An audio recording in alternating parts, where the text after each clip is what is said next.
تخت خسرو خاک ہے، اقلیل دارہ خاک ہے، مسجد و دیر و بتستان و کلیسا خاک ہے، اپنے جوہر سے مگر اب تک ہوں میں نہ آشنا، برتر از گردو نظر ہے جسم میرا خاک۔ میسج یہ ہے کہ یہ چاہے تخت ہو بادشاہوں کا، چاہے خسرو کا، چاہے مسجد ہو، اور یہ سب چیزیں ہوں، یہ سب مٹی کی ہیں اور یہ سب ختم ہو جاتی ہیں، لیکن انسان کا جو جوہر ہے، جو اس کے اندر جو صلاحیتیں ہیں، اقبال کہہ رہے ہیں وہ اس سے ناشنا ہوں، لیکن میری جو نظر ہے وہ گردوں یعنی آسمانوں پہ ہوتی ہے، بڑی سوچ رکھتا ہوں، گو کہ جسم میرا جو ہے وہ مٹی کا ہے۔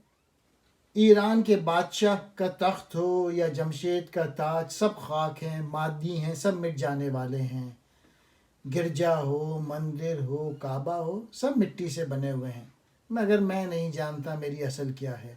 میری جو سوچ ہے، میری جو نگاہ ہے وہ آسمان سے اونچی ہے، مگر میرا بدن مٹی۔ بتستان کہتے ہیں بت خانے کو، حرم کہتے ہیں کعبے کو۔